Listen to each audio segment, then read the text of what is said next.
pueden ver que en general nosotros colocamos el material asincrónico para que ustedes lo puedan ver antes, porque la idea ya es que ojalá ustedes hayan podido estudiar este material, el material asincrónico, que es básicamente eh, clases teóricas, antes del jueves, para así el jueves simplemente hacer un repaso de la materia y ya dedicarnos más a ver ejercicios, a ver problemas, a resolver dudas. ¿Ya? Pero igual vamos a hacer un mini repaso de qué es lo que nosotros estuvimos viendo en la semana. ¿Ya? ¿Qué es lo que se vio en la semana? Fue básicamente el concepto de fuerzas y leyes de Newton. ¿Ya? Pero en primer lugar, antes de ver el concepto de fuerzas y leyes de Newton, hay que diferenciar dos cosas. La primera, que es masa, y qué es peso. Resulta que uno, cuando habla en términos cotidianos, siempre habla de estos dos prácticamente como cosas intercambiables. Uno dice que, no sé, por ejemplo, mi gato pesa 6 kilos, o, o yo, esta bolsa con frutillas pesa 2,5 kilos. Uno usualmente en el diario vivir usa estos dos términos casi como si fueran cotidianos, sinónimos. Pero en física la verdad es que no son sinónimos, porque resulta que la masa vendría siendo una medida, de alguna forma, de la cantidad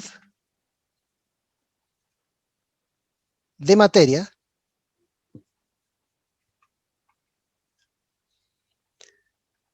de un cuerpo. Un cuerpo es básicamente cualquier cosa que ustedes puedan manipular o que sea manipulable, o incluso pueden ser cuerpos celestes, un planeta, una galaxia. También son modelados como cuerpos. Ahora, ¿cómo uno mide la cantidad de materia de un cuerpo? Esta se mide en el Sistema Internacional de Medidas en kilogramos.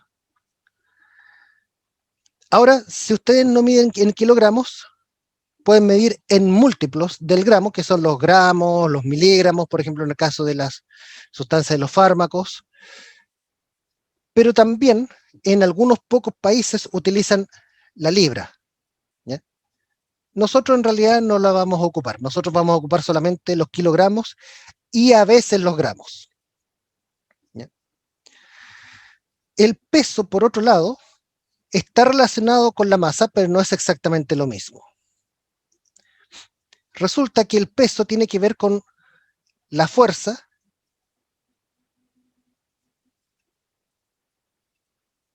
con la que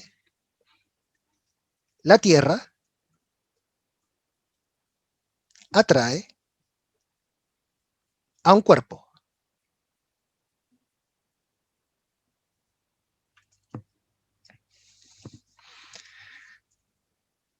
Entonces aquí la primera pregunta que alguien puede hacer, dicen, bueno, entonces un astronauta que va a la Luna va a sentir que pesa diferentemente, porque ahora ya no va a estar sujeto a la acción de la Tierra, sino va a estar sujeto a la acción de la Luna.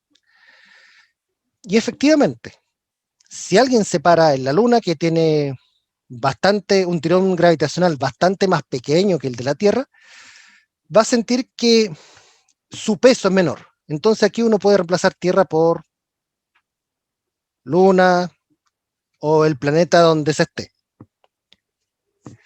Entonces el peso es algo que puede cambiar dependiendo de dónde esté este cuerpo. Les hago aquí una pregunta, y aquí da lo mismo si se equivocan, estamos aquí para probar. Estando en la Tierra, ¿una persona puede pesar diferente en un lugar o en otro? Sí, Sí, profe. debería de poderse, pero el cambio no sería tanto. Ya. Varios me han dicho que sí. ¿Por qué? Porque al no ser como uniforme la Tierra, tiene distinta altura, lo que genera distinta gravedad. Efectivamente, resulta de que la Tierra, uno la modela casi como una esfera, pero la verdad es que no es exactamente una esfera y tampoco tiene una superficie tan suave. Nosotros, por ejemplo, vivimos en un país bastante montañoso, sabemos que la Tierra no es una superficie suave. Y resulta de que la fuerza con la que la Tierra nos tira hacia abajo a nivel del mar no es la misma que si ustedes están, por ejemplo, en la cima del Yaima. Ahí la fuerza es bastante menor, y bastante menores aún si ustedes están, por ejemplo, en la cima del Everest. Ahí efectivamente la Tierra ya tira con menos fuerza que a altura del nivel del mar. Entonces el peso es algo que efectivamente va a cambiar con la ubicación donde estén ustedes, incluso dentro del mismo planeta. Pero la masa puede cambiar. No, la masa no. No, nunca. La masa no puede cambiar. O sea, claro, si es que uno baja de peso, como uno dice, sí, aquí uno está cambiando su masa, pero la masa no es algo que dependa de dónde ustedes están. La masa no es una cantidad que sea mudable geográficamente, no es como el peso.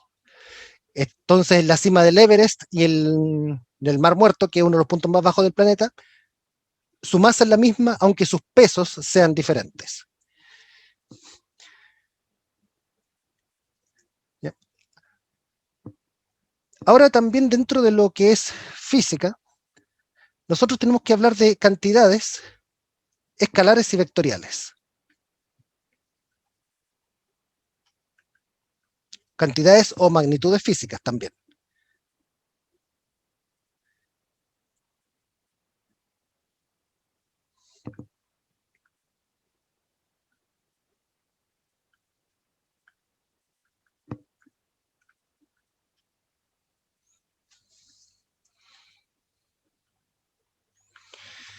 Una cantidad física escalar es aquella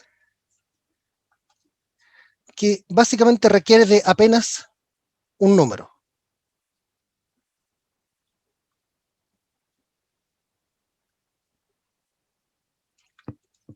Y con eso a ustedes les basta. Ejemplos de cantidades escalares. Ahí ustedes tienen, por ejemplo, la masa. ¿Ya? La masa es algo bastante simple, lo da la balanza, le da un número y esa es su masa. ¿Qué otra más? La temperatura. La gravedad podría ser igual. La aceleración de gravedad, por ejemplo. No, porque Sí. si tiene sentido hacia abajo. Digo, tiene dirección y Justamente sentido, esa es la letra chica. La letra chica de la aceleración de gravedad es que muchas veces uno lo trata casi como si fuese un número solamente, pero claro, uno lo trata como un número, pero sabiendo que además del numerito, además del 9.8, también esta cosa tiene una dirección. Sabemos de que en el fondo G no va hacia cualquier lado, no va hacia el lado, sino que va apuntando hacia el centro de la Tierra. Entonces eso es lo que en cambio tiene una cantidad de tipo vectorial, que es número, que es el módulo. Módulo vendría siendo algo así como el número, dirección y sentido. Entonces aquí tienen a modo de ejemplo la aceleración de gravedad.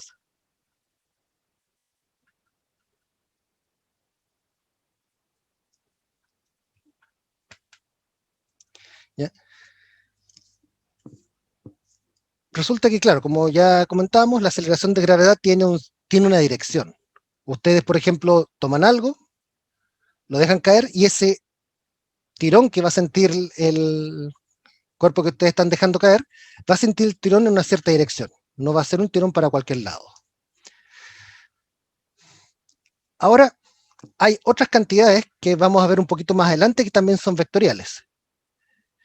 Por ejemplo, no es lo mismo que ustedes se muevan 800 kilómetros hacia el norte, que ustedes van a estar llegando a Santiago, que 800 kilómetros hacia el sur que estarían llegando más allá de Osorno.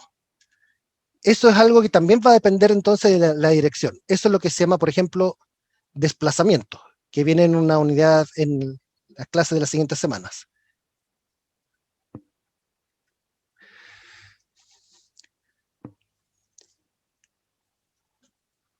Pero hay más cantidades vectoriales. Y las cantidades vectoriales pueden expresarse mediante módulo dirección-sentido o mediante un conjunto de 2 o 3 números, ¿ya? Puede ser cualquiera de las dos.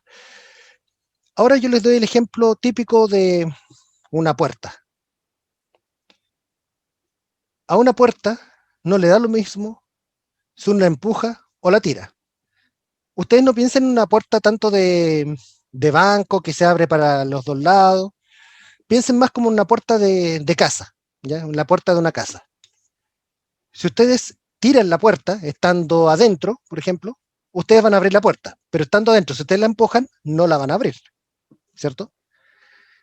Y más todavía, ustedes tienen que empujar o tirar en sentido perpendicular a la puerta, porque más encima si ustedes empujan como apuntando hacia la bisagra, suponiendo que la bisagra está acá, tampoco van a generar un efecto.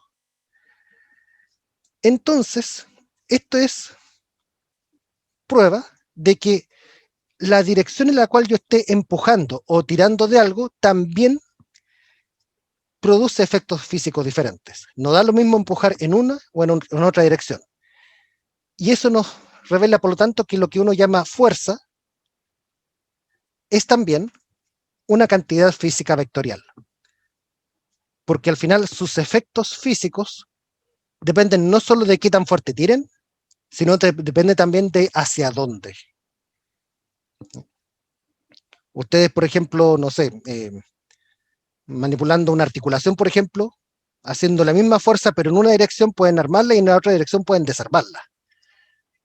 Entonces, efectivamente, los efectos físicos son bastante diferentes. Hasta aquí, preguntas, dudas. Recuerden que si tienen cualquier pregunta pueden abrir su micrófono y preguntar, ¿ya? Son libres de hacer eso en cualquier momento de la clase.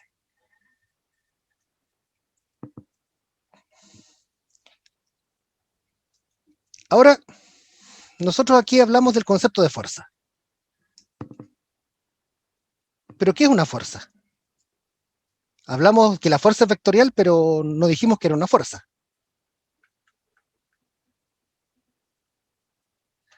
¿Qué sería una fuerza?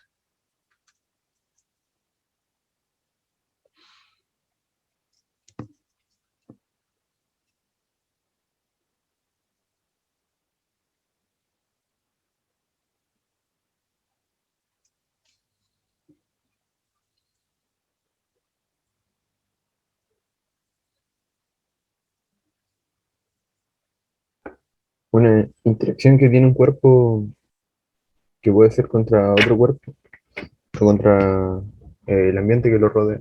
Y ¿Sí? puede ser a contacto o a distancia. Exacto. Es una buena forma de decirlo resumidamente, que una fuerza es una interacción entre dos cuerpos.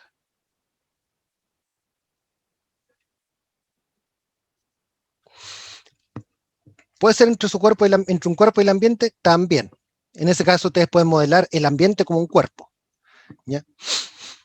Esa interacción puede ser de contacto, como cuando ustedes levantan una silla, o puede ser a distancia, como por ejemplo la fuerza que ustedes efectúan con un imán cuando traen un trozo metálico.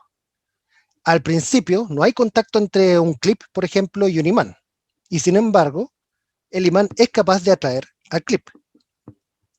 Entonces no había contacto, pero igual había una fuerza.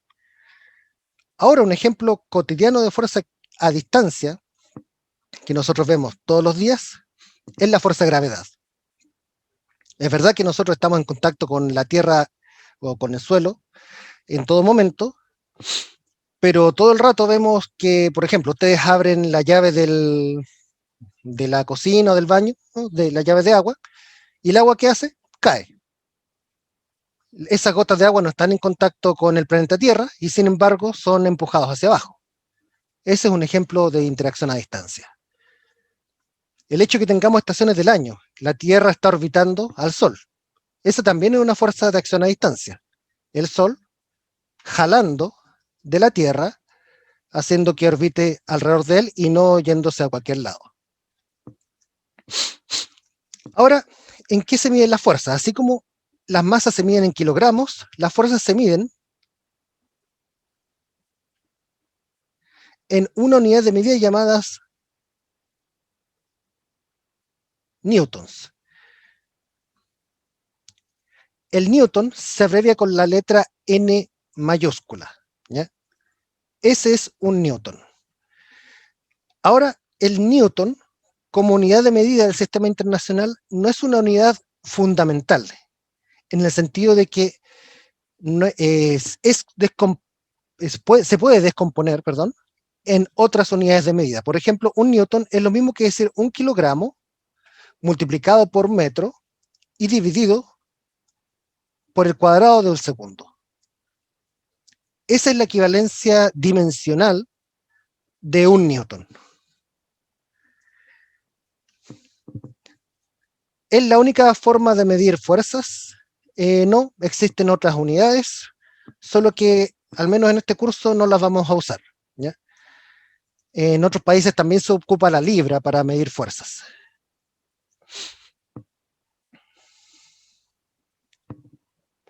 Ahora, ¿qué tipo de fuerzas especiales existen? Vamos a llamarles fuerzas de particular interés.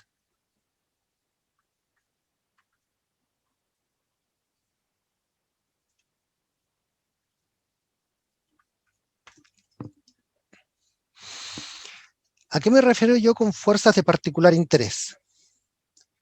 Cuando ustedes hagan un problema de mecánica, van a ser estas las primeras fuerzas a las cuales ustedes tienen que prestar atención. La primera de ellas es la fuerza peso.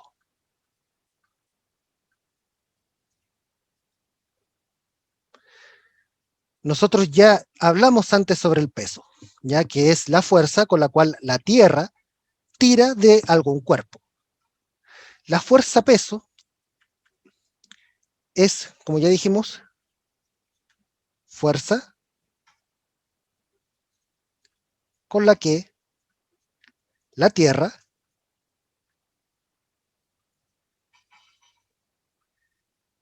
tira de un cuerpo.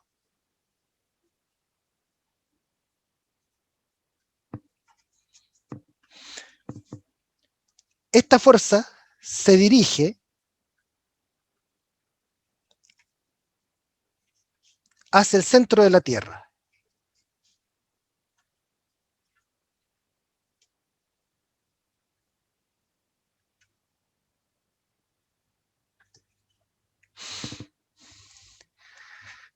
Aquí alguien podría preguntarme si la fuerza peso se dirige exactamente hacia el centro de la Tierra o aproximadamente hacia el centro de la Tierra.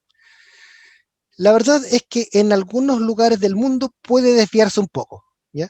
Puede desviarse debido a la presencia de montañas, debido a la composición del suelo, que por ejemplo un suelo rico en ciertos minerales, por ejemplo, es más pesado y por lo tanto que genera un tirón gravitacional leve hacia el lado, pero en una muy buena aproximación podemos decir que el peso se dirige hacia el centro de la Tierra, ¿ya? Es una buena aproximación en muchos casos. Entonces esa es la primera fuerza que hemos de tener en cuenta. ¿Cuánto es el módulo de la fuerza peso?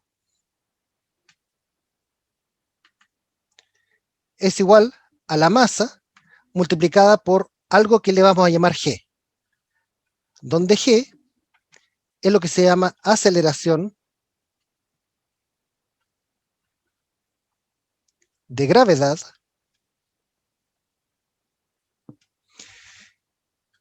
y tiene el valor de 9.8 metros por segundo al cuadrado. Y m vendría siendo la masa del cuerpo, no la masa de la Tierra, la masa del cuerpo.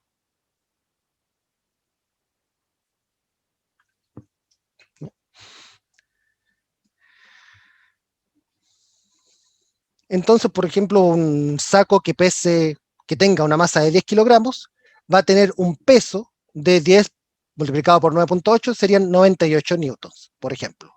¿Ya? Entonces ahí tienen el primer ejemplo. Que si la masa es de 10 kilogramos, entonces el peso tiene un módulo de 98 newtons.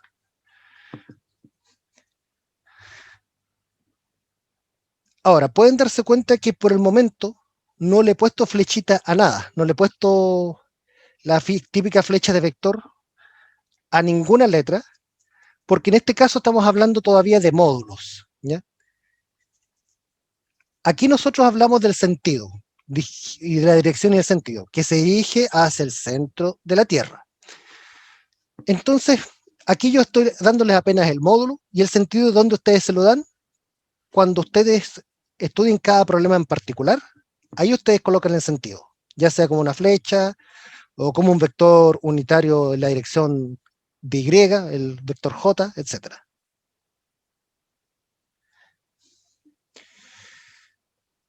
La otra fuerza de interés especial que yo les quiero mencionar ahora es la tensión.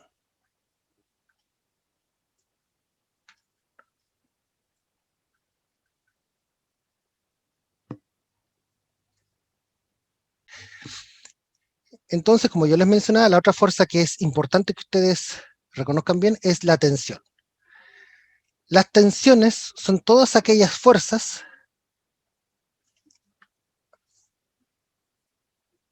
asociadas a cuerdas y cables.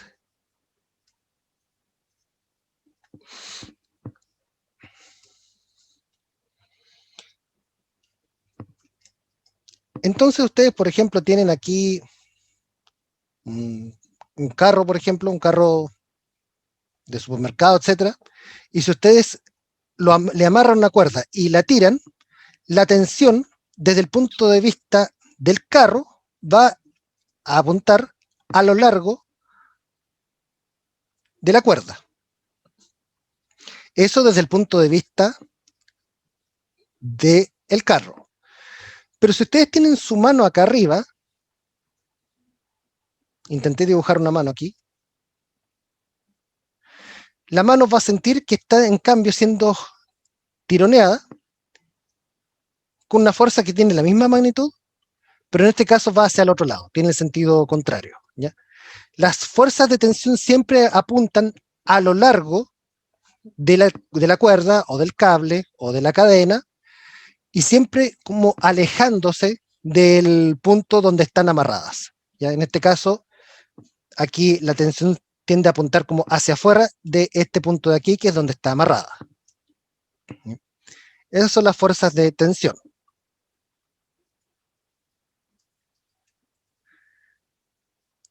Otra fuerza que es importante aquí es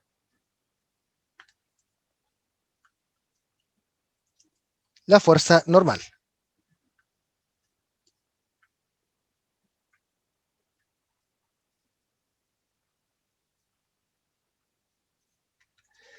La fuerza normal es una fuerza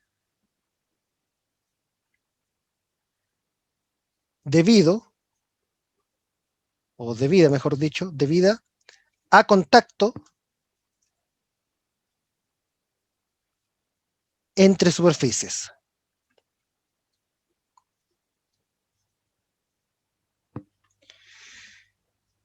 Ahora, ¿por qué se llama fuerza normal? No es que hayan fuerzas normales y anormales, sino que normal es un nombre un tanto prestado desde la geometría, desde la matemática. Normal se usa también para mencionar algo que es perpendicular. De hecho, ustedes cuando estén en cálculo multivariable van a escuchar hablar de los vectores normales a una superficie. Es un vector que es perpendicular a una superficie. Y bueno, de la misma forma, las fuerzas normales son perpendiculares a las superficies que están en contacto. Entonces, si ustedes tienen, por ejemplo, aquí voy a ayudarme a esta regla.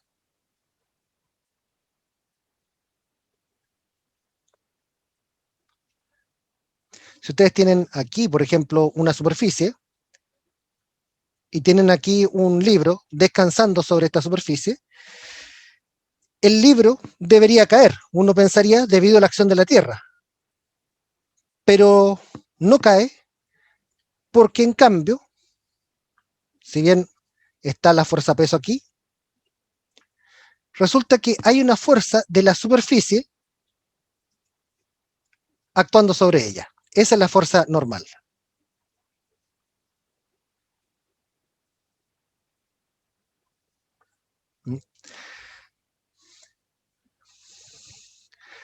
Ahora, al menos en mis clases, la fuerza normal la voy a abreviar por la letra N minúscula.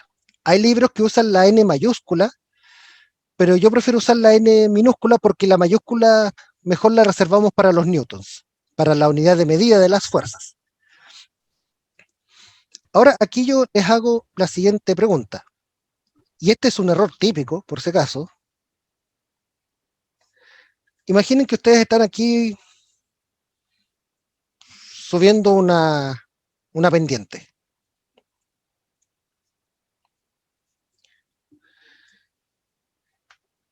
Y ustedes tienen aquí, ustedes están tratando de arrastrar algo, etcétera, o tomaron algo y lo dejaron ahí que caiga. Ciertamente, el peso va a seguir actuando hacia el centro de la Tierra. Pero ¿hacia dónde actuaría la normal? ¿Actuaría hacia arriba? La fuerza normal en este caso, de las pendientes sobre la caja. ¿Sí? ¿No? ¿Por qué?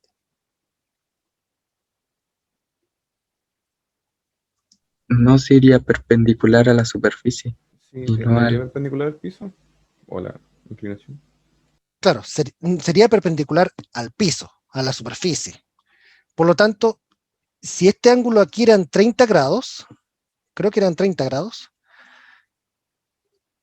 una flecha que vaya en contra de la superficie pero en forma perpendicular, entonces estaría apuntando a 60 grados, iría para allá.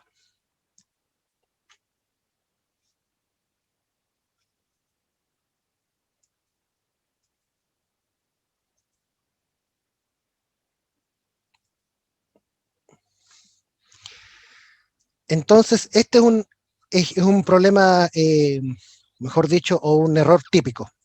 Muchas veces hay personas que inmediatamente en cualquier problema ponen que el módulo de la fuerza normal es siempre igual al peso, y no siempre va a ser igual al peso. En el caso del lado izquierdo, por ejemplo, sí lo fue, pero en el lado derecho aquí no lo es. También, si ustedes tienen más fuerzas en juego, ahí va a ser diferente. Y la otra fuerza con la cual hay que poner atención son las fuerzas de roce.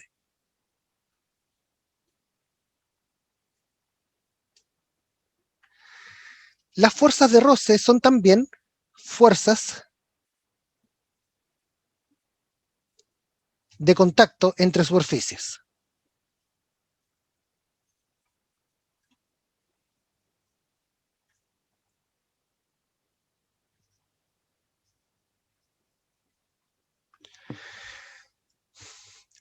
Ahora, estas fuerzas de contacto, a diferencia de la fuerza normal que era perpendicular, la fuerza de roce es paralela a la superficie.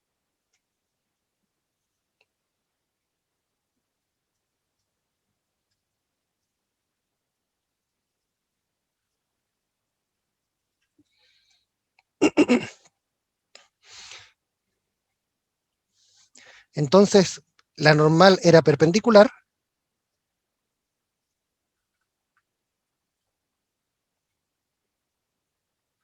el roce es paralelo a la superficie. Es paralelo a la superficie, pero ahí uno puede decir, ya, perfecto, es paralelo, es a la dirección, pero ¿en qué sentido va? resulta que el roce siempre se opone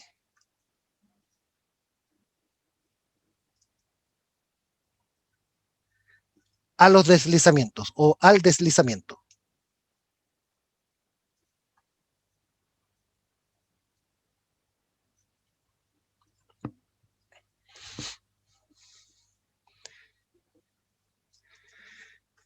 Ahora, en este caso, en el caso de la fuerza de roce, existen dos tipos de fuerza de roce. Existe el llamado roce estático y el roce cinético.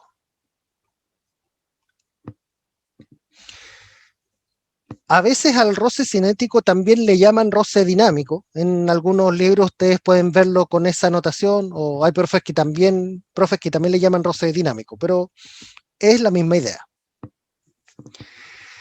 El roce estático es aquella fuerza de roce que actúa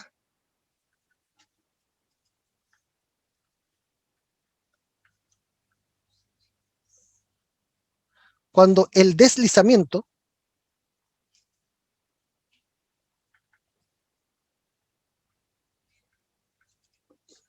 aún no ha comenzado.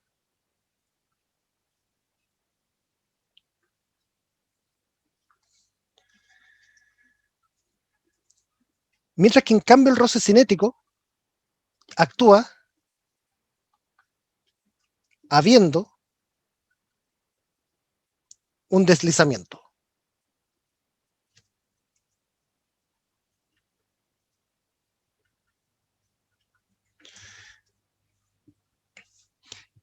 Ahora, ahí ustedes pueden preguntarse o decirme, pero ¿cómo es eso que hay una fuerza de roce cuando se está deslizando y cuando no se está deslizando? ¿Cómo uno contextualiza eso? Imaginen que ustedes tienen una caja muy pesada. Pongámosle 200 kilogramos. El suelo es de una tierra bastante áspera más encima, y el material de la caja es de madera. Entonces todo es bastante rugoso. Imaginen que ustedes aquí intentan empujarlo.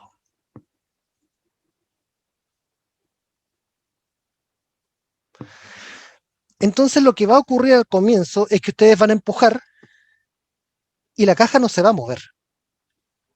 Van a empujar más fuerte. La caja no se va a mover. Van a empujar aún más fuerte y la caja aún no se va a mover. Pero si siguen empujando lo suficientemente fuerte, va a llegar un momento en que se va a comenzar a mover un poco. En ese momento, en el cual justo se despega la caja del suelo, es donde cambia el régimen de roce estático al cinético. Mientras la caja no se mueve, cuando todavía está pegada al suelo, ustedes están empujando y es la fuerza de roce estático la que les está llevando a la contra. Esa es la que impide que ustedes puedan mover la caja. Cuando ya ustedes consiguen comenzar a mover la caja, ahí ya comienza a actuar el roce cinético, ¿ya? Ahora, ¿cuánto vale cada uno? Resulta que el roce cinético, que vamos a llamarle F sub K, K viene de kinetics, que significa cinético en inglés, se puede escribir como igual a un cierto número que depende de las superficies que están en contacto, multiplicado por el módulo de la fuerza normal. A este numerito que está aquí se le llama coeficiente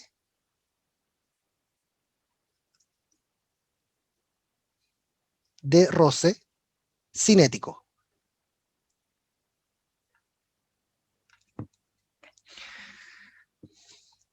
Pueden ver que esta es una fuerza de tipo constante. Si la fuerza normal es constante, esta otra cantidad aquí es constante, por lo tanto la fuerza es constante. El problema ocurre para el caso estático, que a veces le llaman F sub E o F sub S de static. ¿Ya? Resulta de que en el mismo ejemplo que yo les acabo de mencionar, ustedes si empujan la caja con poca fuerza, el roce les va a responder, pero con poca fuerza también. No tiene sentido de que si ustedes empujan con 1 newton de fuerza, el roce les empuje de vuelta con más de 1 newton, sino el roce estaría moviendo la caja en contra de ustedes. Eso no puede ocurrir. No es lo que uno observa cuando uno empuja una caja. No es que mágicamente se ponga en contra de uno. Si ustedes empujan más fuerte, la caja responde, o la superficie, el suelo mejor, responde con una fuerza de roce más fuerte aún. Entonces esto nos dice, ok, la fuerza de roce, pero en el régimen estático, no siempre vale lo mismo. Va cambiando su valor. Y si ustedes empujan con más y más y más fuerza, llega un momento en que se despega la caja. Resulta que el momento en el cual se despega la caja es algo que se puede predecir. Porque resulta que la fuerza de roce estático puede ser variable, pero es a lo más igual a una cantidad que se llama el coeficiente de roce estático por la normal entre las superficies que están rozándose.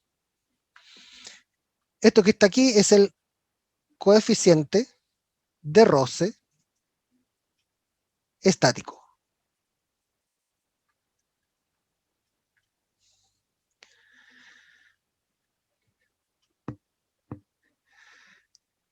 Entonces estas son las 4 fuerzas más importantes con las cuales ustedes tienen que, a las cuales ustedes deben prestar atención cuando hagan problemas de mecánica. Cabe destacar que no son las únicas fuerzas que hay muchas otras fuerzas, pero siempre que ustedes comiencen a analizar un problema, empiecen por estas 4. Empiecen por el peso, tensión, normal y roce. Hasta aquí, ¿dudas, consultas? La fuerza normal tiene un límite, así como la fuerza de roce. No, el límite está dado porque el material aguante. Ay, En el fondo, ¿cuánto va a valer la normal que efectúa una mesa? Hasta que la mesa se rompa. Pero no hay un límite así como físico, no es como el roce cinético. No, perdón, no es como el roce estático.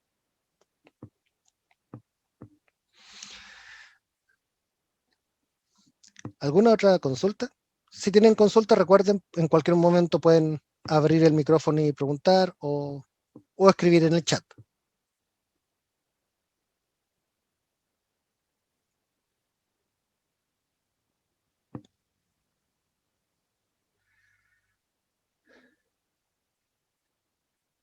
Bueno, si no hay preguntas por el momento, vamos a hablar ahora rápidamente de lo que son las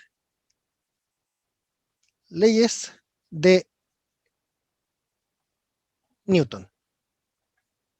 Las leyes de Newton son básicamente un conjunto de 3 observaciones que son las que describen bastante bien las causas del movimiento de los cuerpos a escala cotidiana. ¿Por qué yo digo a escala cotidiana? Porque cuando las velocidades son muy altas, cercanas a la velocidad de la luz me refiero, ahí las leyes de Newton dejan de funcionar. Pero estamos hablando de velocidades cercanas a la de la luz. Nosotros no vamos a trabajar con eso. Si ustedes están hablando de cuerpos muy chiquititos, así como electrones, protones, etc., ahí también las leyes de Newton tienden a fallar. En ese caso hay que utilizar mecánica cuántica, pero no va a ser el caso tampoco hasta ahora. Y si ustedes están a escalas cosmológicas, nos están modelando galaxias, ahí también las leyes de Newton tienden a fallar un poco, ¿ya? Entonces las leyes de Newton fallan a esas escalas gigantescas o a esas escalas muy pequeñas, o sea, en los casos extremos. Pero en casos no extremos, o sea, por ejemplo, desde un animal moviéndose hasta una bala, un misil, o por ejemplo, cuerpos como una bacteria, un insecto, un humano o incluso un edificio se pueden describir con mucha exactitud usando las leyes de Newton. ¿Ya? Así que, en el fondo, ese es el rango de validez de las leyes de Newton, es todo lo que uno conoce de movimiento a escalas cotidianas. Y las leyes de Newton dicen lo siguiente, son 3 leyes. La primera, que es la ley de inercia,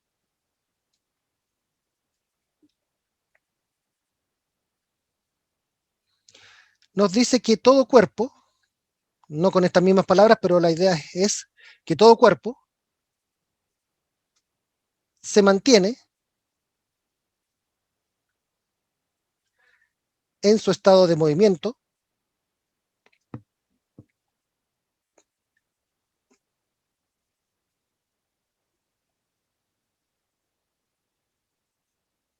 a menos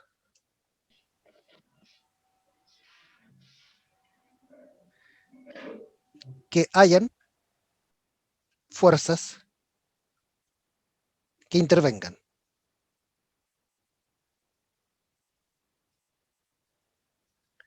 En particular, fuerzas netas. Fuerza neta es la suma de todas las fuerzas, ¿ya? O la fuerza total.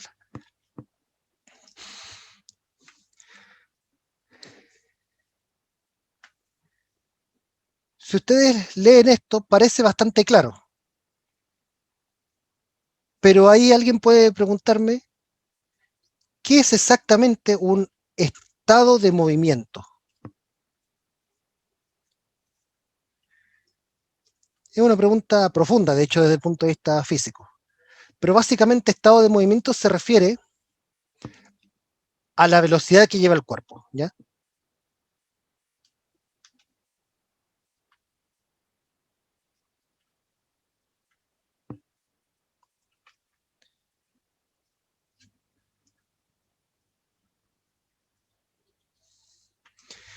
Entonces, ¿qué es lo que nos dice esto? Que si no hay fuerzas externas, si la fuerza neta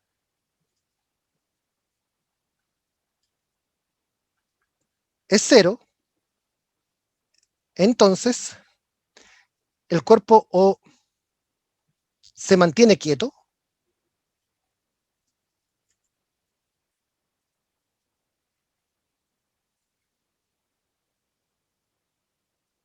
o bien se mantiene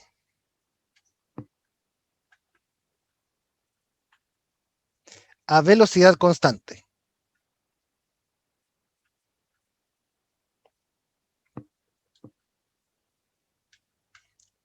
Y en línea recta.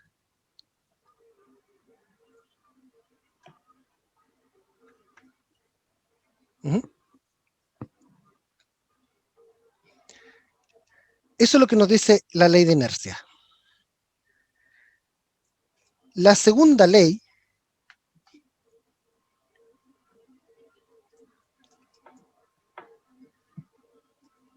que es la ley de movimiento, también como se le llama,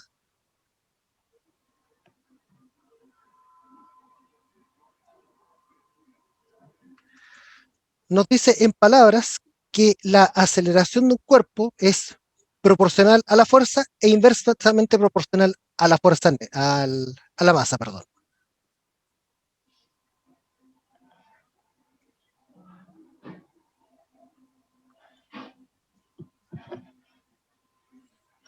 Esto que está aquí es algo que se llama aceleración. Más adelante nosotros vamos a ver aceleración, pero la aceleración vendría siendo una medida de qué tan rápido va cambiando la velocidad. Ahora, esta ecuación tal vez ustedes la conocen mucho más de esta otra forma.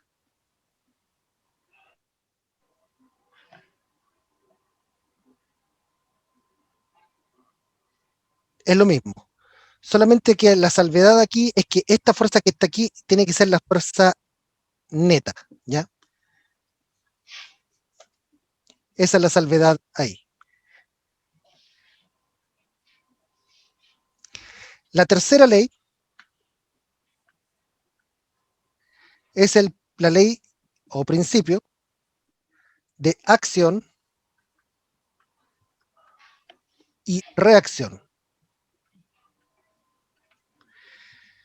La ley de acción y reacción nos dice que a cada cuerpo o a cada fuerza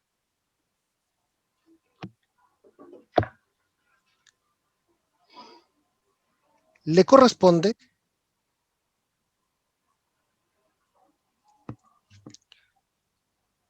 una fuerza de reacción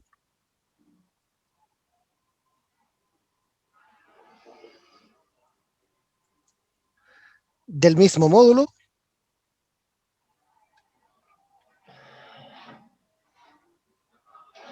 y dirección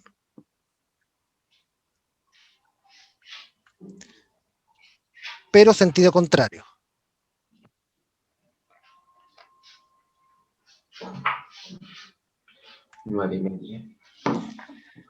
¿Qué es lo que tienen las fuerzas de acción y reacción? Las fuerzas de acción y reacción, entre otras cosas, actúan siempre sobre pares de objetos, ¿ya? Eso significa que si ustedes tienen aquí dos objetos, vamos a llamarle un objeto 1 y un objeto 2,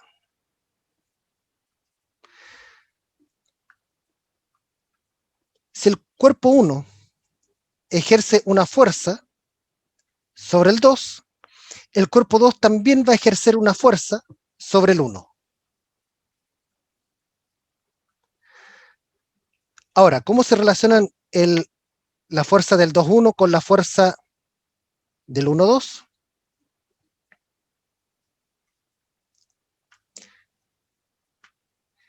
Tienen el mismo módulo, pero signos contrarios.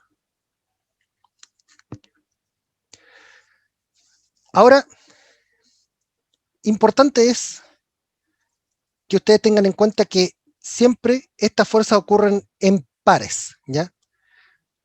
O sea, es la fuerza del 1 sobre el 2 y el 2 sobre el 1. Si hay un tercer cuerpo, y ustedes dicen ya la fuerza del 1 sobre el 2 y la fuerza del 2 sobre el 3, eso ya no son un par acción y reacción. Porque aquí una pregunta que es típica, una pregunta conceptual, es si acaso el peso y la fuerza normal son par acción y reacción.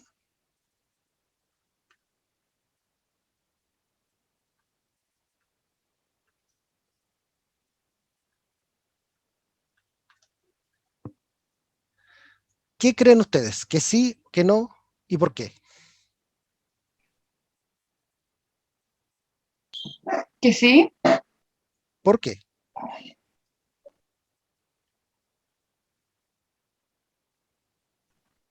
porque hay veces que actúan, eh, o sea, tienen el mismo módulo y misma dirección.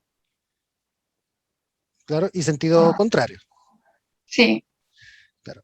Uno, de hecho, cuando comienza a estudiar física, uno ve esto de acción y reacción y uno al tiro piensa en la normal y el peso. Pero hay que ponerle atención porque hay un pequeño detallito que a uno le hace pensar diferentemente. Veamos quiénes actúan sobre quién. La fuerza peso. ¿Quién ejerce la fuerza y sobre quién?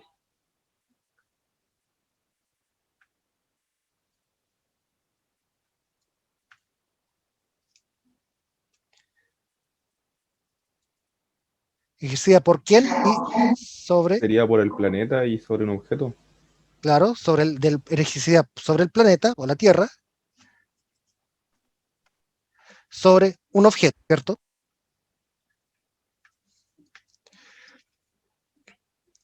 ¿Qué pasa en el caso de la fuerza normal? Vamos a hacer el mismo ejercicio aquí. Ejercida por y sobre. ¿Quién ejerce la fuerza normal y sobre quién? La superficie de contacto. la superficie sobre un objeto. La superficie sobre el objeto. ¿Qué es lo que nosotros deseamos de los pares acción y reacción? Es el primer objeto sobre el segundo y el segundo sobre el primero, ¿cierto? Y nosotros miramos este análisis aquí, que acabamos de hacer, y nos damos cuenta que ahí se nos introducen objetos adicionales. Por ejemplo, el peso es ejercido por la Tierra sobre el objeto. La reacción sería una fuerza ejercida por el objeto sobre la Tierra. Y sin embargo vemos que la normal en realidad no es del objeto sobre la Tierra, sino que incluso es de una superficie sobre el objeto. Entonces, por ese motivo, es que no son un par acción y reacción.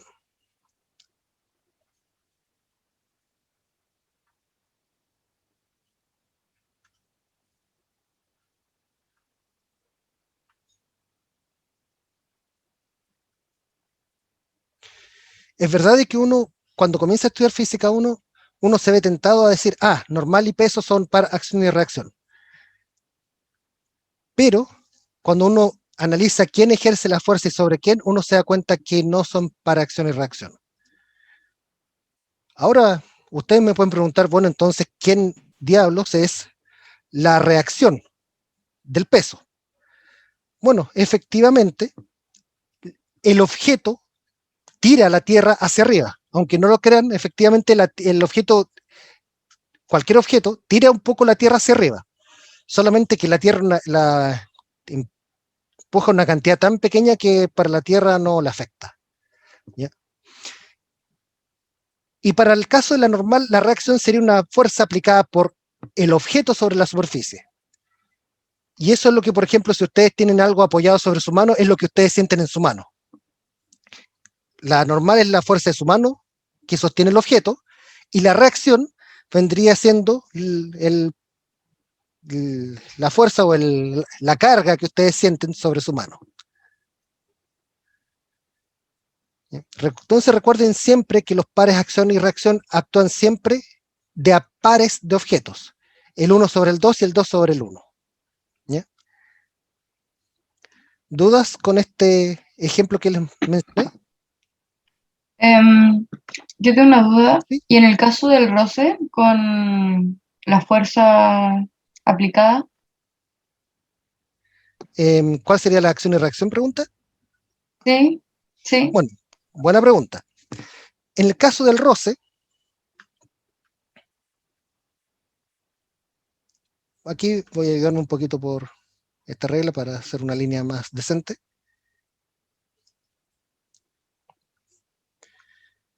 Imaginemos que tenemos una caja deslizándose para allá. El roce, desde el punto de vista de la caja, va a ser una fuerza que actúe para allá, hacia atrás. Este vendría siendo el roce ejercido por el suelo sobre la caja. La reacción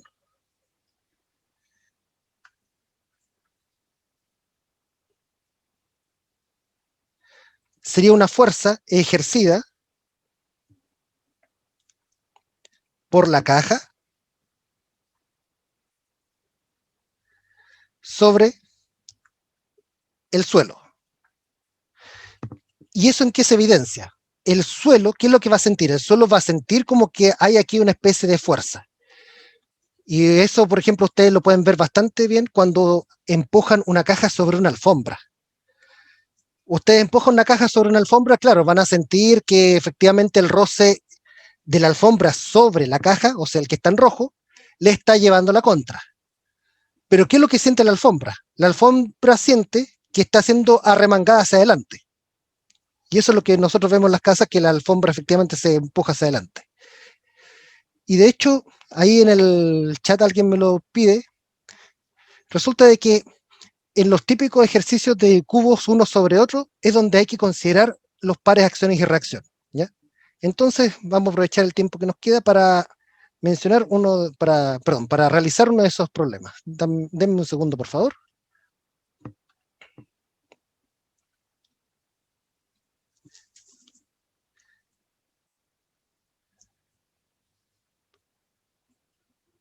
Vamos a usar este mismo que está aquí.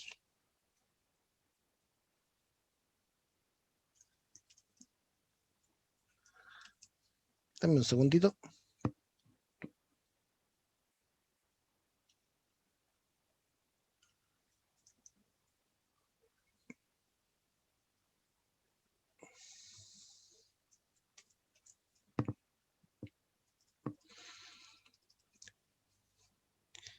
En el problema 6, que está en la guía de la semana, dice, se tiene el sistema de la figura, en el cual las masas de los cuerpos son 3 kilogramos, 3 kilogramos y 1 kilogramo.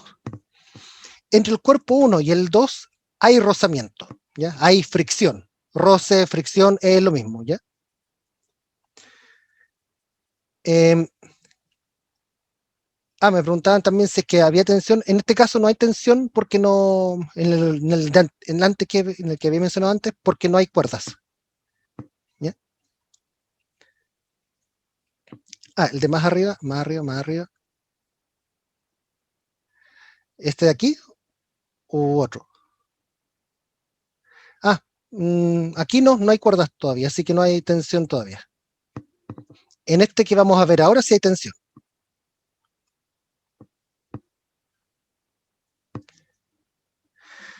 Dice, entre el cuerpo 1 y 2,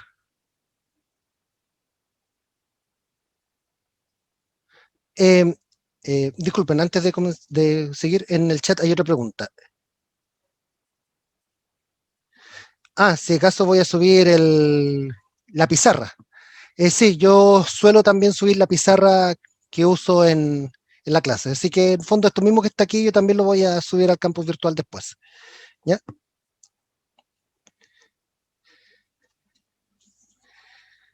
Ya, ok, entonces ahora sí vamos con el problema. Dice, se tiene el sistema de la figura en el cual las masas de los cuerpos son 3 kilogramos, 3 kilogramos y 1 kilogramo. Entre el cuerpo 1 y el 2 hay roce. O sea, aquí existe roce.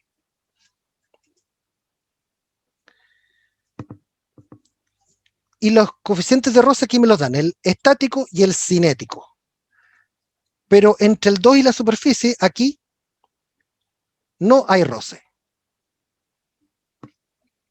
La cuerda y la polea son ideales. Sabiendo que los cuerpos 1 y 2 no deslizan uno respecto del otro, calcule la fuerza de roce entre ellos, calcule cuál sería el valor máximo o máximo valor de la masa del cuerpo 3 para que el cuerpo 1 y el 2 se muevan juntos. Ya, ok. Entonces, primera cosa que aquí conviene entender bien. ¿Qué significa que la cuerda y la polea sean ideales? Empecemos con la cuerda ideal. ¿Qué es lo que ustedes imaginan como cuerda ideal?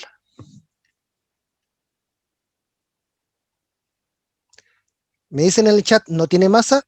Efectivamente, esa es una de las condiciones de una cuerda ideal. Es una de las condiciones. ¿No va a tener roce con la polea? En realidad, esa es una condición de la polea ideal. Pero sí, podemos decir ya que no va a tener roce con la polea, ¿ya? Hay otra No es característica elástica. importante de la cuerda, ¿sí? ¿Que no es elástica? Que no es elástica. Podemos decir que esas son las tres condiciones principales. Que no tranca las poleas, que no tiene masa y que no es elástica. ¿Por qué es importante que no sea elástica? Para que así la tensión en ambas partes de la cuerda, tanto a la izquierda como a la derecha de la polea, sea la misma. ¿Ya? Y también para que así los movimientos sean simultáneos. No ocurra que, por ejemplo, esto se esté moviendo más rápido que el 3, porque eso significaría que la cuerda es elástica. Ahora, ¿cuándo la polea es ideal?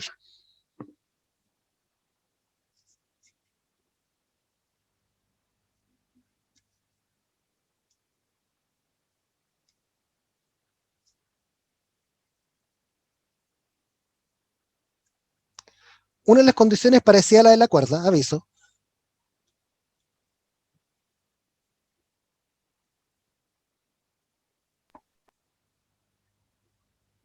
¿A que no tenga roce con la cuerda?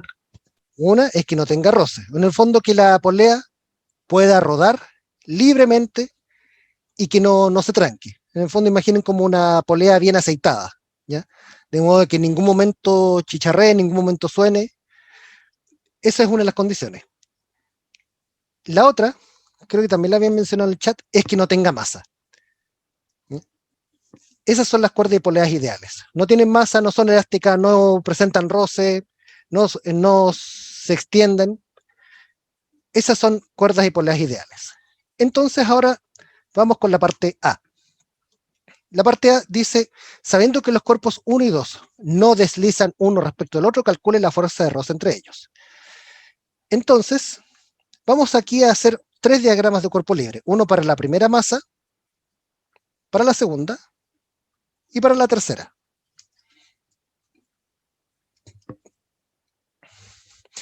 En los diagramas de cuerpo libre ustedes tienen que colocar solamente las fuerzas que actúan directamente sobre ese objeto. Por ejemplo, vamos con la masa 1. Empecemos con las primeras fuerzas. ¿Cuál es la fuerza que yo les dije que tenían que comenzar prestando atención? El peso. El peso. Así que aquí habría una primera fuerza, M1G. Y acá también habría una fuerza M2G. Y acá habría una fuerza M3G. ¿Qué otra fuerza es importante de las que yo les mencioné?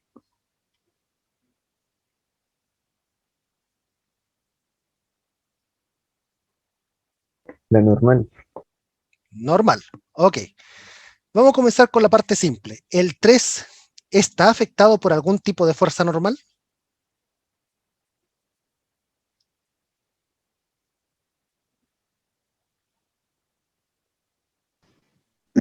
¿No?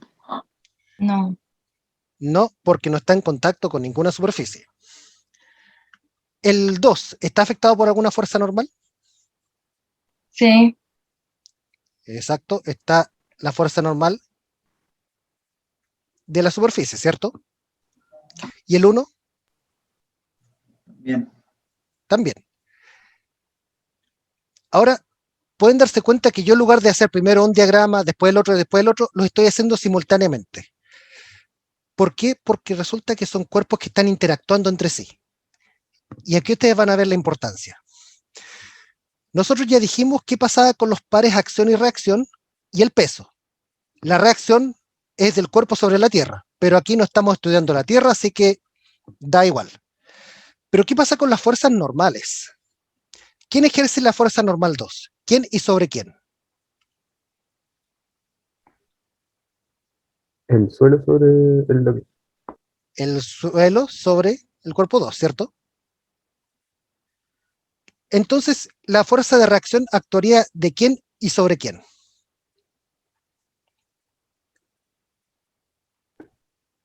Del bloque ¿Sobre al el suelo. peso? El normal sobre el peso. Claro, si tenemos que la fuerza N2 es producida por la superficie, por el suelo, digamos, sobre el 2, entonces la reacción sería del 2 sobre el suelo. Pero no estamos estudiando el suelo, así que no hay problema. El tema ocurre con la fuerza N1. ¿Quién ejerce la fuerza N1 y sobre quién?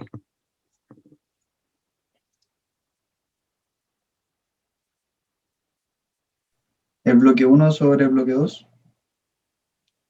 El N1 es al revés. El bloque 2 ejerce la fuerza sobre el bloque 1 para que el bloque 1 no caiga.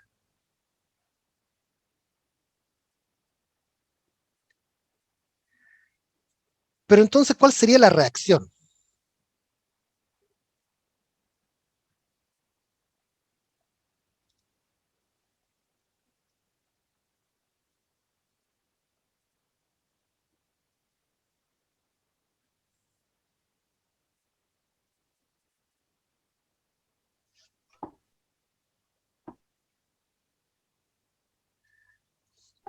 Recuerden que en los pares acción-reacción uno actúa sobre el otro y el otro sobre el 1. El N1, la fuerza N1, la normal sobre el bloque 1, está, digamos, está siendo ejercida desde el bloque 2 sobre el bloque 1. La reacción tendría que ser al revés, ejercida desde el bloque 1 sobre el bloque 2. Pero resulta que el bloque 2 está siendo estudiado, así que tenemos que incluir aquí esa reacción. Es por eso que yo estoy haciendo los diagramas en forma simultánea. Ok, ¿qué otra fuerza es importante de incluir? Ya aquí hablamos del peso, hablamos de la normal. ¿Qué otra fuerza hay que incluir? la tensión, ¿ya? La ¿O no? tensión. Perfecto. El cuerpo 1 no está sujeto a ningún cable, así que no hay tensión para el cuerpo 1. Uno puede decir, sí, pero resulta que aquí el 2 tiene un cable y el 2 está pegado al 1. Sí, pero resulta de que el cable está actuando directamente solamente sobre el bloque 2. No está actuando directamente, no está pegado el cable sobre el 1. Entonces la tensión aquí solamente la vamos a colocar en el bloque 2. ¿Ya? La voy a colocar aquí con color morado. Vamos aquí a colocarla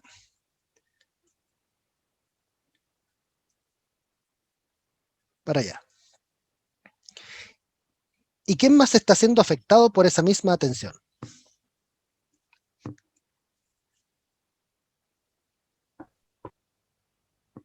El bloque 3. El bloque 3.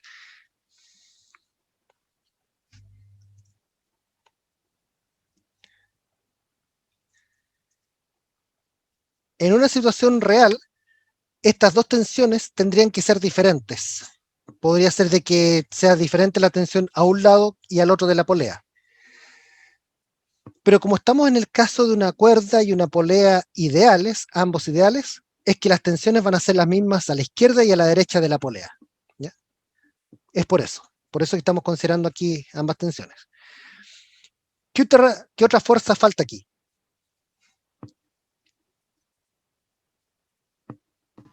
¿El roce? El roce. ¿Ya? Y aquí hay que proceder con mucho cuidado.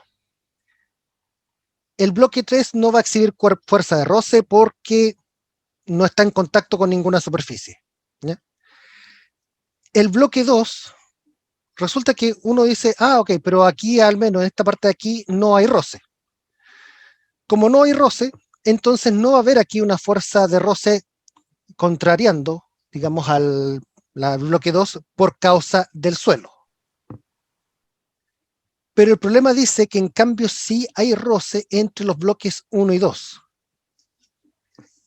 Y ahí la pregunta del millón es, ¿hacia dónde uno coloca los roces en cada caso? Y aquí tenemos que pensar en lo siguiente. ¿Qué pasaría si no hubiese roce aquí y yo tiro de esta cuerda? ¿El bloque 2 se movería? Y el bloque 1 quedaría en su lugar y simplemente después caería cuando el bloque 2 ya pasó de largo. Ahora, como hay roce, si yo tiro de esta cuerda, el bloque 2 se va a mover, pero el bloque 1 también se va a mover. Me dicen aquí que se están moviendo juntos. Pero si nosotros miramos el diagrama de cuerpo libre, el bloque 1, hasta ahora no hay ninguna fuerza que me diga que el bloque va a ir moviéndose hacia adelante. Entonces, ¿eso nos dice algo de hacia dónde tiene que ir el roce respecto del bloque 1, o para el bloque 1 al menos?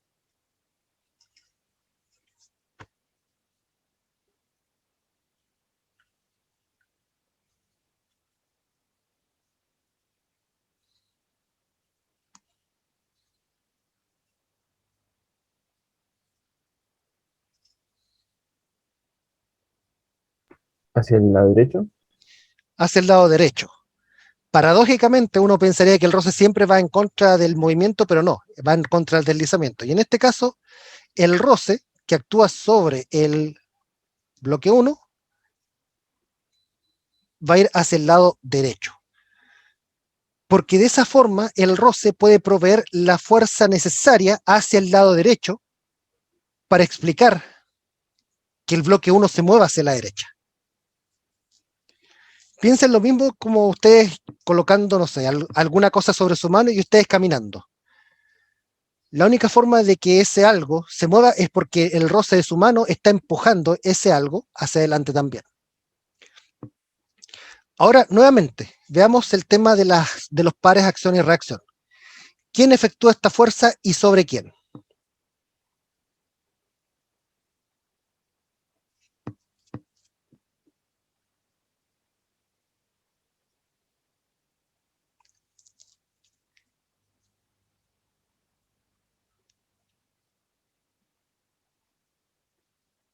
El 2 sobre el 1. El 2 sobre el 1, ¿cierto? entonces tendría que haber una reacción del 1 sobre el 2. Entonces esa reacción también tenemos que ponerla aquí.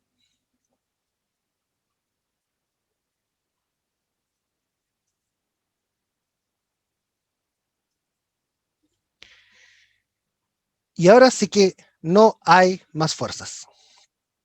No hay más fuerzas aquí. Entonces, ahora que ya tenemos los diagramas de cuerpo libre, procedemos a escribir las ecuaciones de movimiento. Ecuaciones de movimiento se le llaman al análisis que uno hace de los diagramas de cuerpo libre, o sea, escribir las ecuaciones que uno encuentra aquí. Vamos a considerar aquí que todos estos diagramas tienen un eje X y un eje Y. Y aquí yo siempre le hago esta recomendación a mis estudiantes, que el sentido positivo lo dejen y los ejes los dejen siempre paralelos a la aceleración, para que así ustedes puedan ocupar siempre la misma letra para para todas las aceleraciones. Por ejemplo, en este caso, si el cuerpo se mueve hacia la derecha, vamos a pensar que la aceleración también se mueve hacia la derecha, así que vamos a colocar el eje X en esa dirección. Y lo mismo para el cuerpo 2. Pero para el cuerpo 3, resulta que el cuerpo 3 va a ir cayendo, va a ir acelerando hacia abajo. Entonces aquí es mejor que coloquemos el eje Y positivo, pero hacia abajo, ¿ya? Para que así la aceleración nos quede aquí con un signo positivo. La otra recomendación que siempre hago es que cuando ustedes hagan las ecuaciones, no trabajen aquí con los vectores, ya trabajen con los módulos y los signos los ponen a mano. Me explico. Por ejemplo, aquí en el caso del cuerpo F1, tendrían que colocar que F1 sería igual a la masa 1 por la aceleración. Y en el caso del eje vertical, esto es suma de fuerzas en el eje X y suma de fuerzas en el eje Y,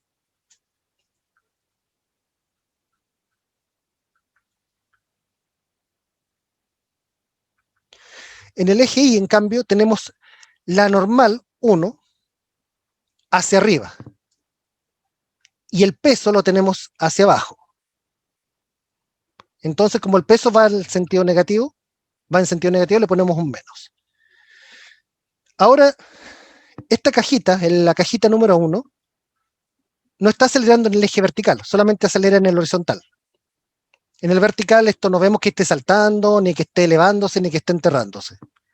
Así que en el eje vertical la aceleración es 0. En el horizontal, ahí hay una aceleración. Vamos con el cuerpo 2. En el caso del cuerpo 2 vamos con el eje X. Tenemos en el sentido positivo la tensión.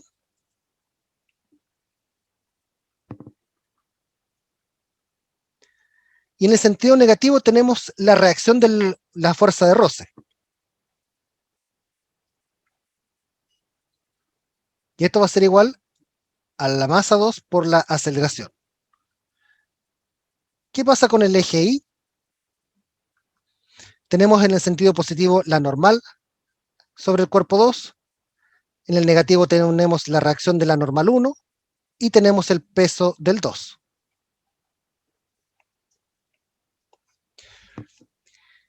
Y vamos ahora con el cuerpo 3.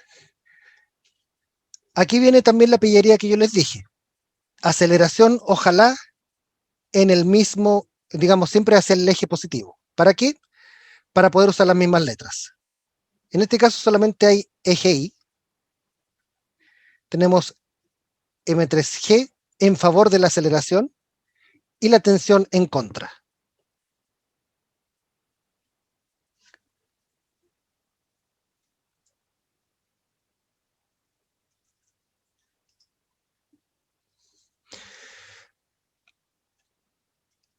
Ahora pueden notar algo ustedes. La aceleración tiene la misma letra para los tres cuerpos. Si uno quisiera ser riguroso con todo el cálculo, tendría que aquí uno colocar aceleración 1, aceleración 2 y aceleración 3. Pero justamente al colocar que el eje positivo esté alineado, la parte positiva del eje esté alineada con la aceleración, podemos lograr que podamos usar la misma letra para las 3 aceleraciones. Y eso facilita muchísimo el cálculo. Entonces estas son las ecuaciones de movimiento, ¿ya? Las que acabo de escribir aquí. Y lo que nos preguntan realmente en la parte A es calcular la fuerza de roce entre ellos sabiendo que no hay deslizamiento. Resulta que al no haber deslizamiento, la aceleración del 1 y del 2 son iguales, ¿ya? Por eso ocupamos la misma letra también, por el hecho de que no están deslizando uno por sobre el otro. Entonces, tratemos de ver cuánto vale F1, que es en el fondo lo que nos están preguntando a nosotros en este problema. Nos preguntan por la fuerza de roce entre ambos bloques. Resulta que aquí vamos a colocarle numeritos de ecuaciones: 1, 2, 3, 4 y 5. Desde 1 nosotros ya sabemos que esa fuerza de roce tiene un módulo igual a M1 por A. Bastante simple. El problema, ¿tenemos A? ¿Tenemos la aceleración? No. No la tenemos. Entonces tenemos que buscarla de otro lado. Tenemos que buscarla tal vez de entre, por ejemplo, otras ecuaciones que tengan aceleración. Y aquí nosotros notamos que el 3 y el 5 tienen aceleración. Por ejemplo, el 3 dice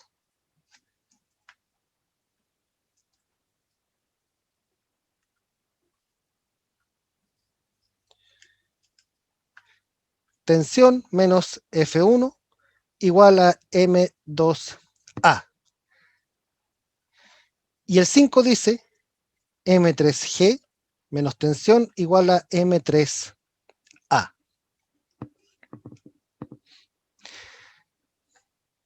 Aquí tengo dos incógnitas, la aceleración y la tensión. Entonces uno puede decir, se está complicando el problema, todo eso. Pero fíjense que la tensión tiene signo diferente en una y la otra ecuación.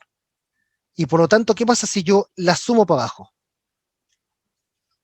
Si yo para abajo la sumo, aquí voy a escribir con mejor letra solamente. Si yo sumo ambas ecuaciones, al lado izquierdo voy a tener M3G menos F1. Y al lado derecho voy a tener M2A más M3A. Y con esto aquí yo ya puedo despejar aceleración de alguna de estas dos ecuaciones. Entonces, por ejemplo, aquí voy a despejar aceleración de la ecuación 1 que está aquí, ya para reemplazar en la siguiente. Pueden hacerlo al revés, ahí cada uno lo hace de la forma que les sea más fácil. Entonces, desde 1, tenemos que la aceleración es igual a F1 dividida por masa 1. Y ahora lo que hacemos es reemplazar en la ecuación 6 que acabamos de crear aquí. ¿Qué es lo que dice la ecuación 6? Dice M3G menos F1 es igual a M2A más M3A. Pero nosotros ya sabemos cuánto vale A. Es F1 dividido por M1 más M3 por aceleración, pero también ya sabemos cuánto vale la aceleración. F1 dividido por M1. Entonces ahora despejamos la F1. Pero estos denominadores molestan bastante, así que vamos a multiplicar todo por M1 y así nos queda M1, M3G menos M1, F1. Y esto va a ser igual a M2, F1 más M3 F1. Para poder despejar el F1 tenemos que mandar todo lo que esté con F1 a un lado y todo lo que no tenga F1 para otro lado. Entonces aquí voy a tomar este término que tiene F1 y lo voy a enviar para el otro lado. Como está sumando, perdón, como estaba restando al lado izquierdo, lo paso sumando.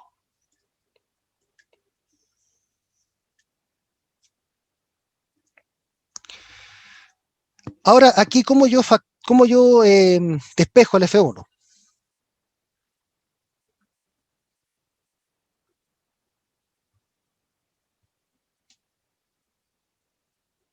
¿Cómo despejarían el F1 aquí?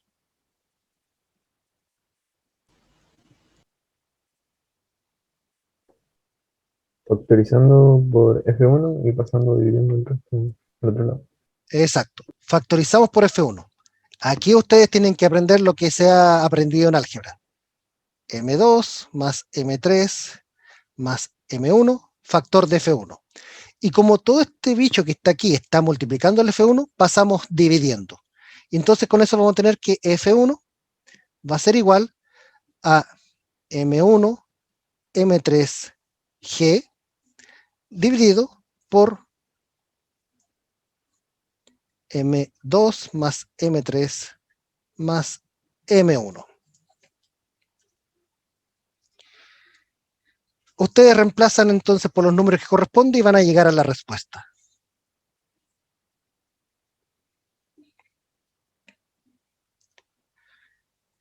Entonces, de esa forma, ustedes han encontrado ahora cuánto vale F1, que era una de las preguntas que nos planteaba el problema. La pregunta era cuánto valía la fuerza de roce entre ambos bloques. Y ya sabemos que es una expresión que en el denominador tiene la masa total de todo el sistema y en el numerador tiene M1, M3 por G.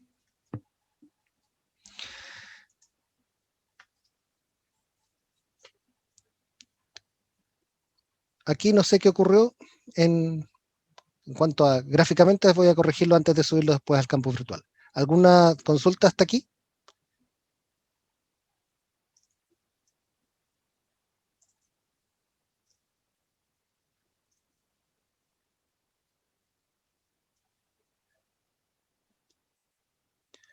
Ok, miren, si tienen consulta igual pueden ocupar después el campus para preguntar o el correo. Y la parte B, estamos medio pasados la hora, pero vamos a tratar de hacerlo rápidamente. Dice, ¿cuál sería el máximo valor de la masa del cuerpo 3 para que el cuerpo 1 y 2 se muevan juntos? En este caso, en el caso 2, o B, vamos a llamarle, la idea es buscar un caso extremo. Los casos extremos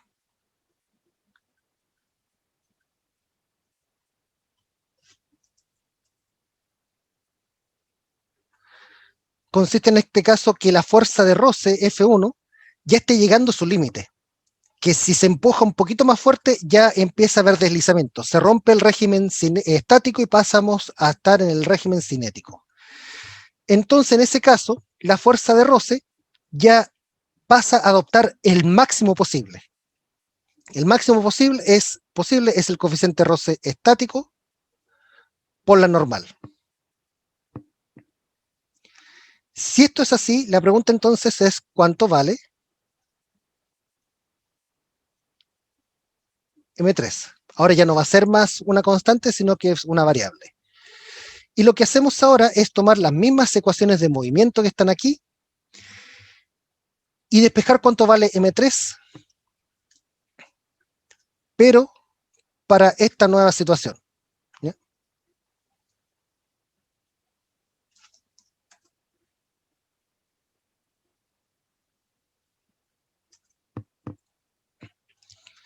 Entonces lo que hacemos aquí, en este caso, es que la fuerza F1, esta pasa a ser mu estático por la normal 1, y lo mismo aquí. Y lo que tenemos que hacer entonces al final del día es despejar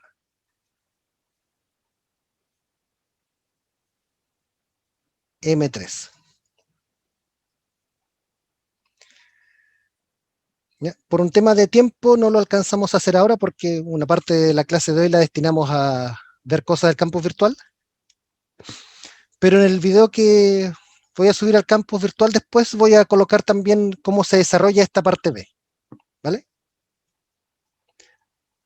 Antes de finalizar, no sé si hay alguna duda, consulta, algo que deseen comentar antes de terminar. No, profe. Por mi parte, ninguna duda, profe. Todo clarito. Ok. Bueno, si tienen dudas, insisto, pueden ocupar cualquiera de los recursos que les mencioné para preguntar, ya sea preguntar por correo, por el foro, idealmente sería lo mejor usar el foro, y si no, preguntar en la siguiente clase. Bueno, mañana es feriado, así que por eso no vamos a tener clase mañana, obviamente, pero ya a partir de la otra semana reanudamos jueves y viernes clase. ¿Ya? Eso sería entonces al menos por mi parte. ¿Ya? Entonces yo durante el día les subo el pantallazo de esta pizarra que he usado y también subo el video de la clase y aprovecho de subir ahí también el desarrollo de esta última parte. Para entonces determinar cuánto vale el valor máximo de la masa 3 para que no haya deslizamiento entre los bloques 1 y 2, en primer lugar tenemos que conservar que las aceleraciones de los bloques 1 y 2 se mantengan iguales. Si ocurre ese deslizamiento, el bloque 1 quedaría deslizándose por encima del bloque 2 y por lo tanto tendrían aceleraciones diferentes. Entonces una buena forma de imponer de que se muevan juntos es hacer que las aceleraciones sean iguales. Como estamos buscando el caso límite, entonces imponemos que la fuerza de roce que actúa sobre el bloque 1 sea exactamente igual al coeficiente estático de roce multiplicando a la fuerza normal. Recuerden que ese es el caso límite, ¿ya? Entonces ahora buscamos cuánto tiene que ser M3. Despejamos M3. Entonces modelamos nuestras ecuaciones ahora. Vamos a ver en qué se transforma la ecuación número 1. La ecuación número 1 se nos transforma ahora en coeficiente estático de roce por normal 1 es igual a masa 1 por A. La ecuación número 2 se transforma en normal 1 menos M1G igual 0, o lo que es lo mismo, que la normal 1 es igual al peso del bloque 1, al menos al módulo del peso. No se alteró. La ecuación 3 sí se nos altera un poco. Nos queda que la tensión de la cuerda menos coeficiente estático de roce por el módulo de la fuerza normal es igual a masa 2 por aceleración. La ecuación 4 no se altera mucho y la verdad es que no lo vamos a ocupar por el momento. La ecuación 5 sí la vamos a ocupar. Solo que la ecuación 5 no se nos altera.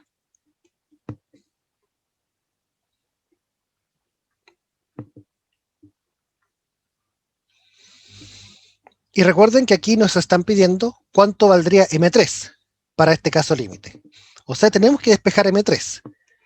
Y podríamos hacerlo directamente desde la ecuación número 5, transformada, pero no tenemos T y no tenemos A.